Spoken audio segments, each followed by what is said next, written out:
I arrived in Rio de Janeiro on a Tuesday morning in March 2024. The flight from São Paulo had been uneventful.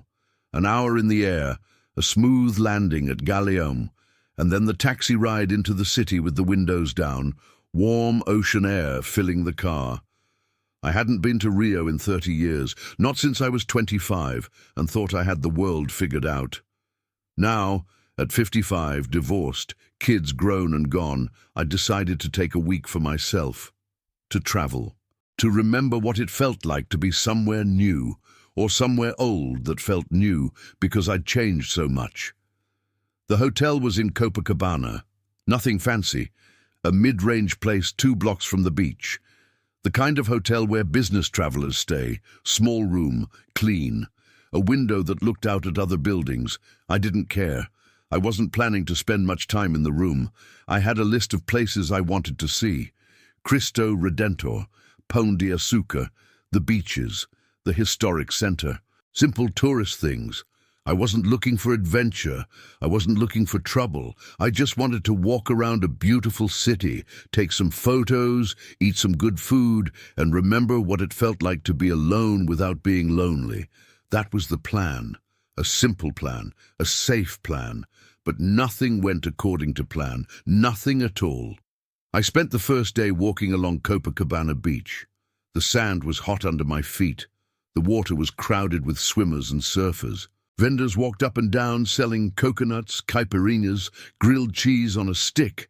I bought a coconut, sat in the shade of a palm tree, watched people, families, couples, groups of young people playing volleyball. It was exactly what I'd imagined. Peaceful, beautiful, uncomplicated. That evening I found a small restaurant near the hotel, grilled fish, rice, beans, a cold beer.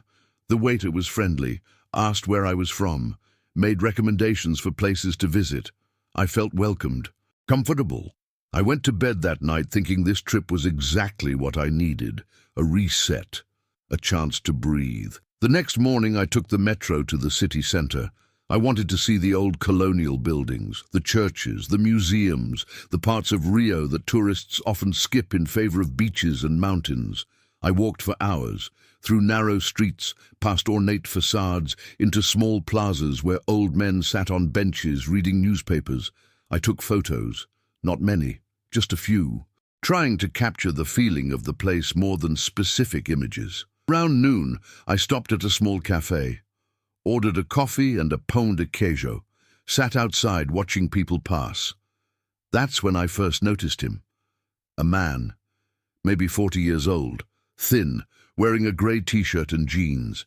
He was standing across the street, leaning against a building, looking at his phone. Nothing unusual about that. People look at phones, but something made me notice him. Maybe the way he was standing. Too still, too focused, or maybe just intuition. That feeling you get sometimes that you're being watched.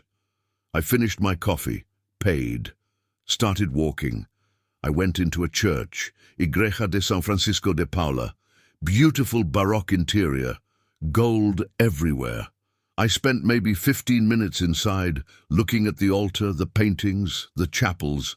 When I came out, I saw him again. The same man, grey t-shirt. This time he was across the street, pretending to look in a shop window, but I could see his reflection. He was watching me. My heart rate increased. I told myself I was being paranoid. Rio is a big city, millions of people. It's not unusual to see the same person twice in the same neighborhood. It doesn't mean anything. But I decided to test it.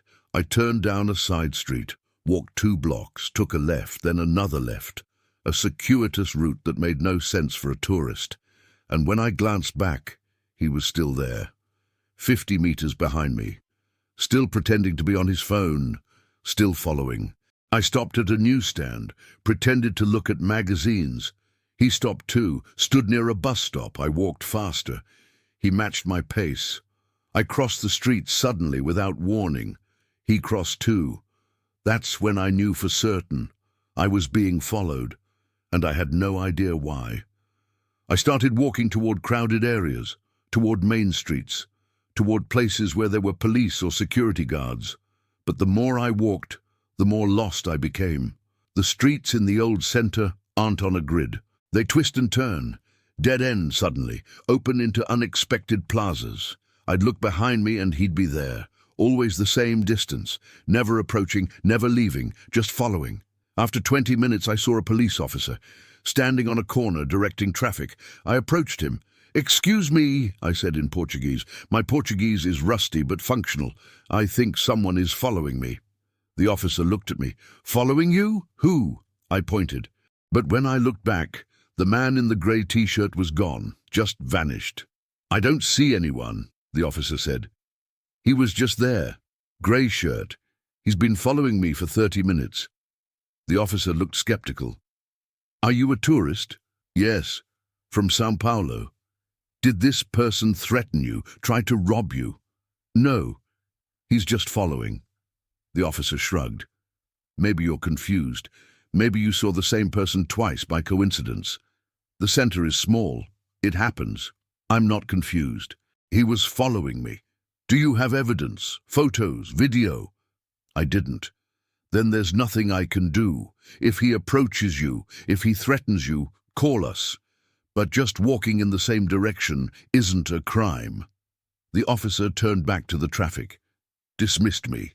I stood there feeling stupid, feeling paranoid. Maybe I was confused.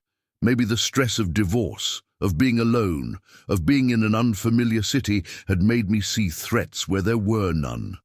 I decided to go back to Copacabana, back to familiar territory. I found a metro station, went underground, waited on the platform. The train came, I got on. The car was crowded. I stood near the door, holding a handrail. And then I saw him again, the man in the grey shirt. He got on the same car, 3 doors down. He didn't look at me, just stood there, holding his phone, as if he hadn't been following me all morning. My hands started shaking. This wasn't paranoia, this wasn't coincidence. He'd followed me onto the metro. I got off at the next stop, not my stop, just a random station. He got off too.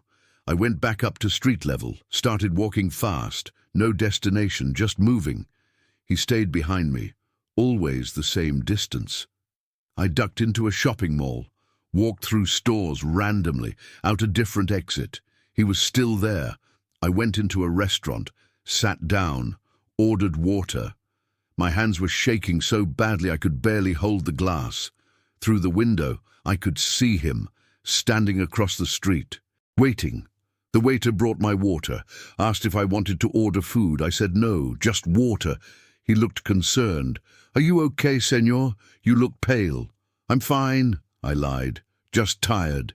I sat there for 30 minutes, watching the man across the street. He didn't move, didn't get tired, didn't leave, just waited. I paid for the water, left through the back entrance, into an alley, turned left, right, left again, trying to lose him in the maze of streets. I looked back. He was gone, finally gone. I felt a wave of relief. I'd lost him. I kept walking, trying to orient myself, trying to find a main street, a taxi, a way back to my hotel. But I'd gone too deep into residential neighborhoods, narrow streets, low buildings, laundry hanging from windows, kids playing soccer. It didn't feel dangerous, just unfamiliar. I turned a corner and almost walked into 2 men. They were standing in the middle of the sidewalk, blocking my path. One was tall, maybe 6'3", muscular, wearing a black tank top. The other was shorter, stocky, tattoos covering his arms. "Disculpa," I said. "Excuse me," tried to walk around them. The tall one stepped in front of me. "Where are you going?" he asked in Portuguese. "Back to my hotel, in Copacabana." "Copacabana is far from here. You're lost." "Yes, I'm lost. Can you tell me which way to the metro?" The shorter one smiled, not a friendly smile. "You have a phone? A wallet?" My stomach dropped. "Please, I don't want trouble." "No trouble," the tall one said. "Just give us your phone and wallet. You can keep your passport." "No." The word came out before I could stop it. Stupid. So stupid. The tall one's expression changed. "No. I need my phone. I need my cards. Please, just let me go." They looked at each other. The shorter one said something I didn't catch. Then the tall one grabbed my arm. His grip was iron. "Give us your things, now, or this gets worse for you." I tried to pull away. He tightened his grip. Pain shot up my arm. The shorter one reached for my pocket. That's when I heard the voice. "Deixa el, leave him." I turned. The man in the grey t-shirt was standing 10 feet away, the same man who'd been following me all day. The two muggers looked at him. The tall one said, "This doesn't concern you." I said, "Leave him." The man in grey took a step forward. Something in his posture changed, something that made the two muggers hesitate. The tall one released my arm. "You know him?" he asked Grey Shirt.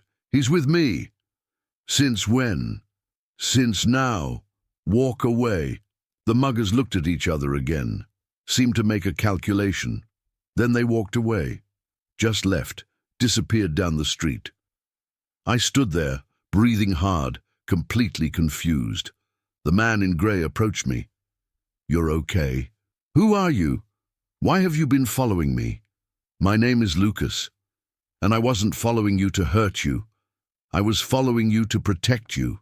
"Protect me from what?" He glanced around. "Not here, come with me." "I'm not going anywhere with you." "Then you'll be robbed or worse within an hour. This neighborhood isn't safe for tourists walking alone, especially tourists who don't know where they're going." "How did you know I was here?" "I've been following you all day, I told you." "Why?" He sighed. "Because you're carrying something that belongs to someone very dangerous, and if he finds you before I do, you're dead." I stared at him. "I'm not carrying anything. I'm a tourist. I have a camera, a phone, some cash, that's all." "Check your bag." I had a small backpack. I'd been carrying it all day. Camera, water bottle, a guidebook, sunscreen. I opened it, checked the pockets. Everything was there, nothing unusual. "I don't see anything." Lucas moved closer. "Let me look." He took the bag, opened the main compartment, ran his hand along the inside lining, and then he pulled something out. Something I'd never seen before, a small plastic bag taped to the inside of the lining. Inside the plastic bag was a brick of white powder. My blood went cold. "What is that?" "Cocaine, maybe 1/2 kilo. That's not mine. I didn't put that there." "I know. Someone else did. Probably at the airport or in your hotel. They're using you as a mule. You're carrying drugs for them without knowing it." "Why would they do that?" "Because tourists aren't suspicious. Because if you get caught, they can claim they don't know you. And because they were supposed to pick this up from you today. But something went wrong. Maybe you took a different route than expected. Maybe you stayed too long at a museum. I don't know. But now they're looking for you, and they're not happy." "Who's looking for me?" "People you don't want to meet. People who will kill you to get this back. And people who will kill you just because you've seen their operation." I felt like I was going to throw up. "What do I do?"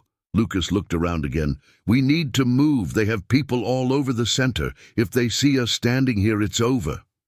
"Where do we go?" "Somewhere public. Somewhere with cameras and security. Somewhere they won't make a move." He started walking. I followed. I didn't have a choice. As we walked, I asked the questions that were screaming in my head. "Who are you? Why are you helping me?" "I work for the federal police, undercover. We've been tracking this group for 8 months. They use tourists to transport small quantities of drugs around the city, usually between dealers in different neighborhoods. They plant drugs in bags or luggage, follow the tourist to make sure they get to the right location. Then they retrieve the drugs. The tourist never knows. It's brilliant. Low risk. If something goes wrong, the tourist takes the fall." "So why did you tell me? Why not just let them retrieve it and arrest them?" "Because today something changed. One of their spotters recognized you." "Recognized me? I've never been to Rio before. I don't know anyone here." "Not you specifically. But you look like someone who informed on them last year, someone who's now in witness protection. They think you're him, they think you're a cop, and they've put out an order to kill you." I stopped walking. This is insane. I'm not a cop. I'm not an informant. I'm a fucking architect from Sao Paulo. I came here to look at churches. I know, but they don't, and by the time they figure out they have the wrong person, you'll be dead. Can't you arrest them? You're police. I'm one person.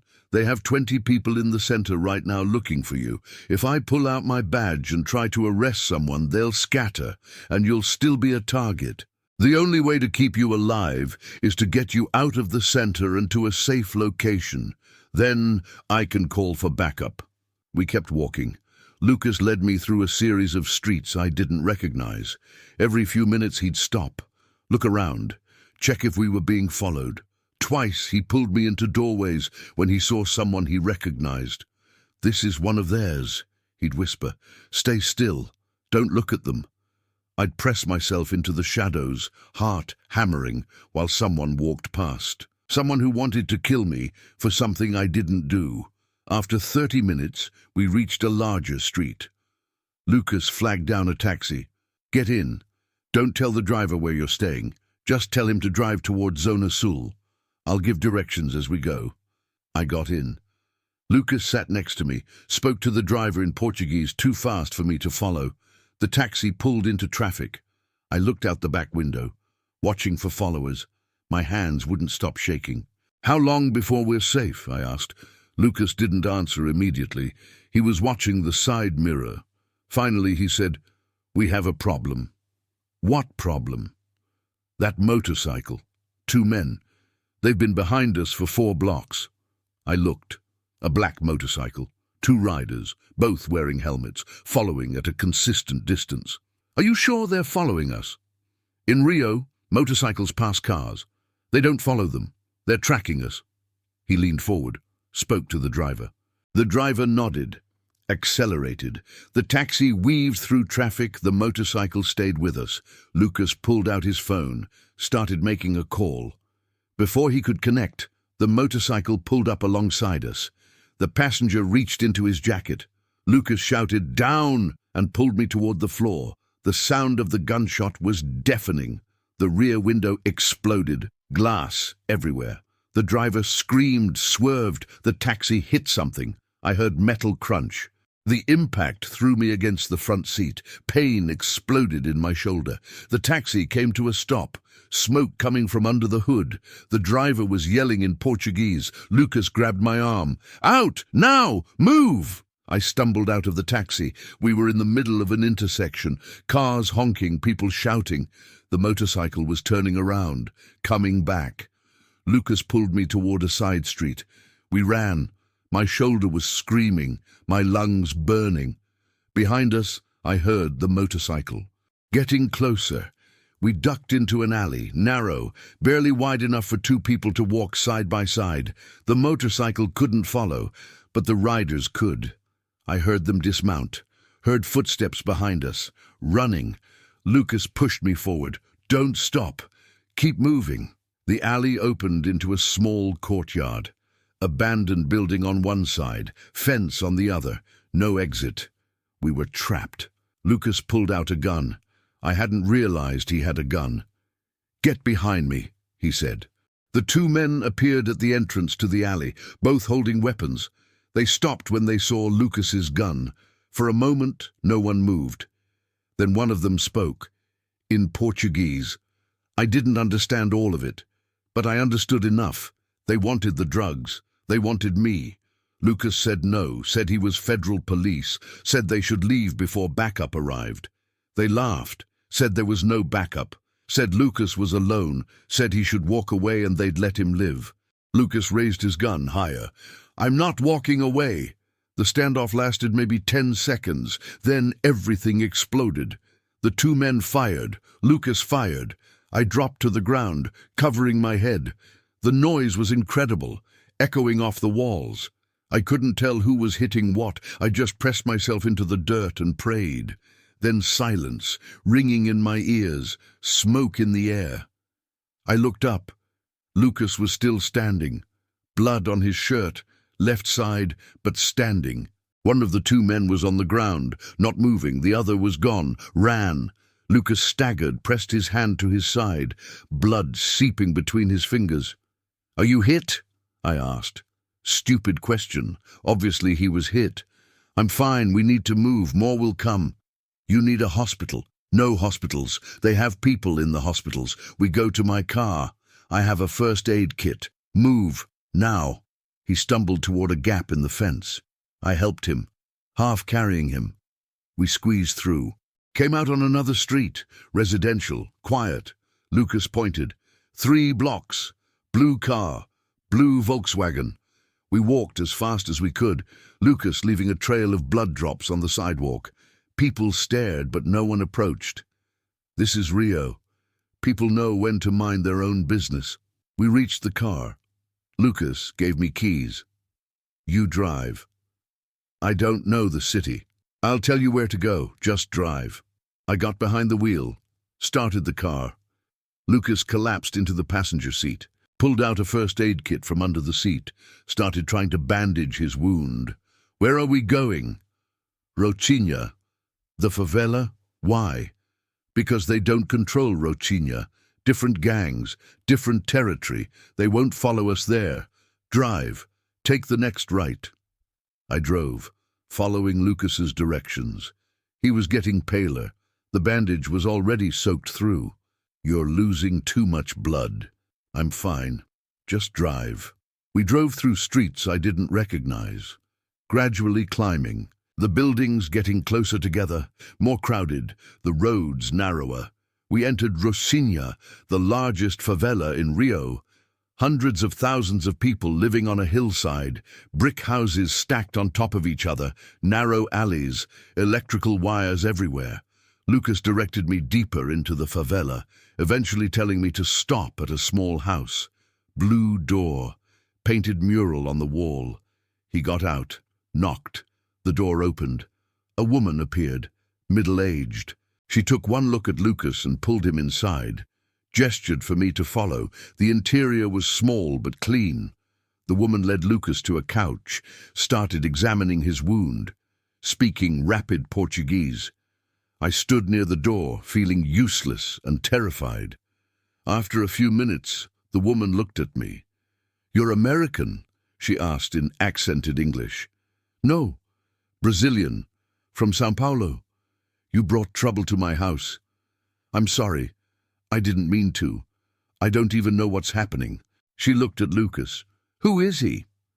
Lucas, grimacing in pain as she cleaned his wound, said, "Innocent. Wrong place, wrong time. They think he's someone else." The woman nodded, didn't ask more questions. She worked on Lucas for 20 minutes, cleaned the wound, bandaged it properly, gave him pills. "You need a hospital," she said. "No hospital," Lucas replied. "Then you need to rest. You can't go back out like this." Lucas closed his eyes, leaned back. "We'll stay a few hours, until dark. Then we move again." The woman looked at me. "You can sit. There's water in the kitchen if you want." I sat in a chair near the window, trying to process everything that had happened. This morning I'd been taking photos of churches. Now I was in a favela with a wounded cop, being hunted by drug dealers because I looked like someone I wasn't. It felt surreal. The woman introduced herself as Rosa. She was Lucas's aunt. He'd told her about his undercover work. She helped when she could, provided safe houses, information, whatever was needed. "This happens often?" I asked. "Him getting shot?" "Not shot, but trouble, yes. His job is dangerous." "Why does he do it?" She shrugged. "Because someone has to, because he believes in justice, because he's stubborn." She smiled slightly. "Like his father." I sat there for hours, watching the street through the window, watching Lucas sleep on the couch, his face pale, his breathing shallow, wondering how I'd gotten here, how a simple vacation had turned into a nightmare. Around 6 p.m., as the sun was setting, Lucas woke up. He looked terrible, but more alert. "How are you feeling?" I asked. "Like I was shot. But I'll live. We need to move. My partner should be here soon. He'll take you somewhere safe. Then this is over for you." "What about the people looking for me? They still think I'm an informant." "We'll put out word that it was a case of mistaken identity, that you left the city. They'll move on. They have bigger problems than one tourist. And the drugs, the cocaine in my bag? Evidence, we'll use it.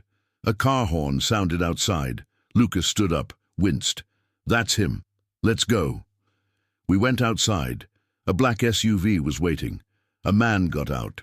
Plainclothes. Showed Lucas a badge. They spoke briefly. Then Lucas turned to me. This is Detective Mendez. He'll take you to a hotel near the airport. Safe. Away from the center. You'll stay there tonight. Tomorrow, you take a flight back to São Paulo. Forget this happened. Forget you were ever in Rio. What about you? I have work to do. This operation isn't over. Thank you for saving my life. Lucas nodded. Just bad luck. Wrong face. Wrong day. Go home. Be safe. I got into the SUV. Detective Mendez drove in silence. Took me to a hotel in Barra da Tijuca, far from the center, far from Copacabana. A corporate hotel near the airport. He walked me to the reception, spoke to the clerk, then handed me a key.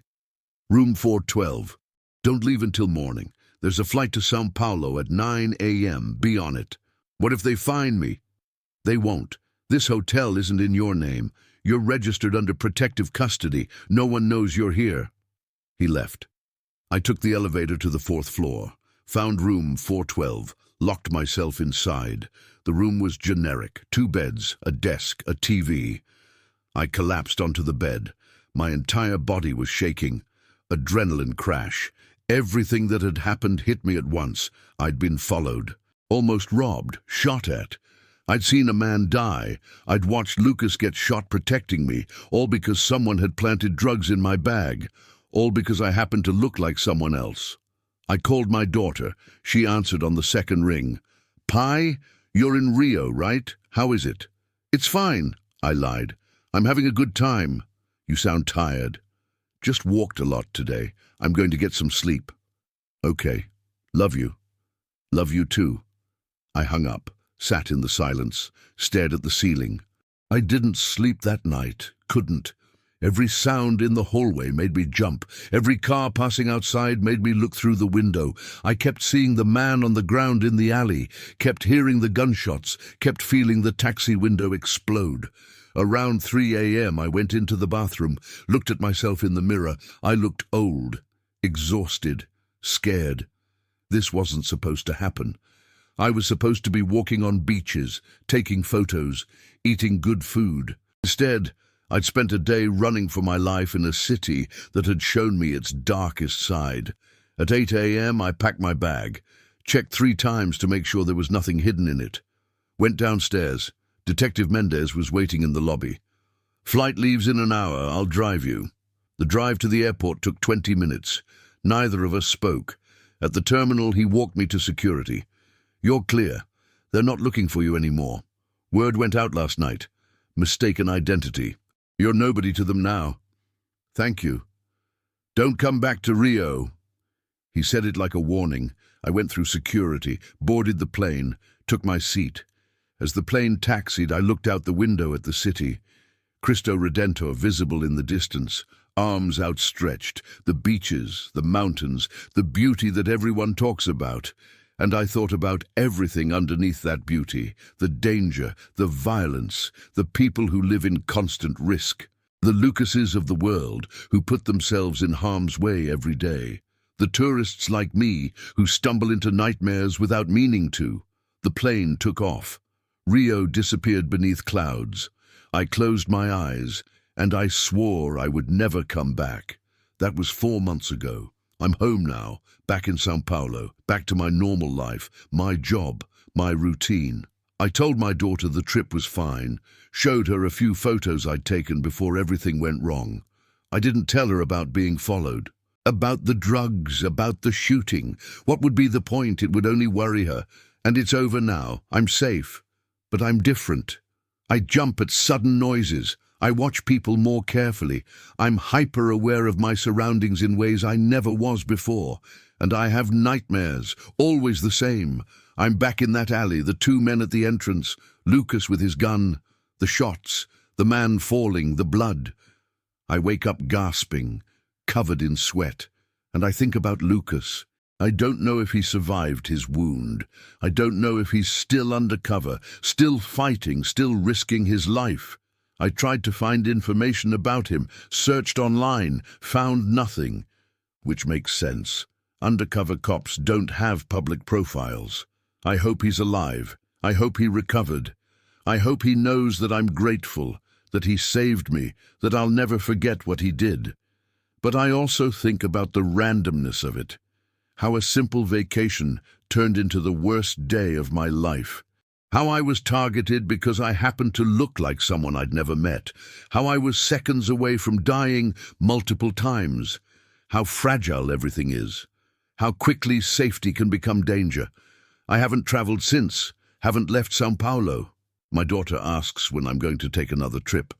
I tell her soon, but I don't mean it, because that day in Rio broke something in me.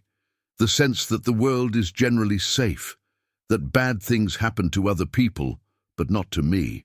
That if you follow the rules and stay in tourist areas and don't do anything stupid, you'll be fine. I learned that's not true. I learned that danger doesn't care about your intentions, doesn't care if you're innocent, doesn't care if you're just trying to enjoy a vacation. Sometimes danger finds you anyway, through coincidence, through bad luck, through circumstances completely beyond your control. And when it does, all you can do is survive. Make decisions in the moment. Trust the right people. Hope for the best. I survived, but barely. And the cost was my peace of mind, my ability to relax, my sense that the world is a place I can explore without fear. Rio de Janeiro is a beautiful city. I know that objectively. Millions of people visit every year and have wonderful experiences. They see Cristo Redentor, they swim at Ipanema, they dance in Lapa, they leave with happy memories and hundreds of photos. I'm happy for them. But that wasn't my experience. My experience of Rio was a nightmare. A day of terror that I relived in my mind every night for months. A day that taught me that cities have shadows, that beauty can hide danger, that the worst day of your life can happen anywhere, at any time, without warning. I'm 55 years old. I thought I had life figured out, thought I understood risk, thought I knew how to stay safe. Rio taught me I was wrong, taught me that control is an illusion, that safety is temporary, that any day can become the day you fight to survive. I made it out alive. That's more than some people can say, and I'm grateful for that. Grateful to Lucas. Grateful to the circumstances that put him in the right place to help me. Grateful to whatever luck or fate or divine intervention kept me alive.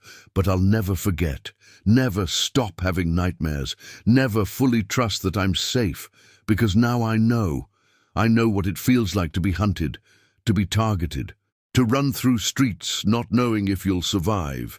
And that knowledge doesn't leave you. It stays, it changes you, it makes you smaller, more cautious, more afraid. That's what the worst day of my life did to me. It took away my courage, my adventurous spirit, my willingness to explore, and left me with fear, with nightmares, with the constant awareness that danger is always there. Always waiting, always one wrong turn away. Rio de Janeiro, the marvelous city, the Cidade Maravilhosa. For me, it will always be the city where I almost died, where I learned that the world is more dangerous than I thought, where I lost something I'll never get back. My name is Antonio Silva. I'm 55 years old, and this is the story of the worst day of my life. The day I went to Rio as a tourist and left as a survivor, forever changed, forever scarred, forever afraid. I only wanted to see the city, to take some photos, to remember my youth. Instead, I got a lesson in mortality, in randomness, in how quickly everything can fall apart. And I'll carry that lesson with me for the rest of my life, every day, every night, in every shadow, in every stranger's face, in every unexpected sound. I survived Rio, but Rio also survived in me, in the worst possible way.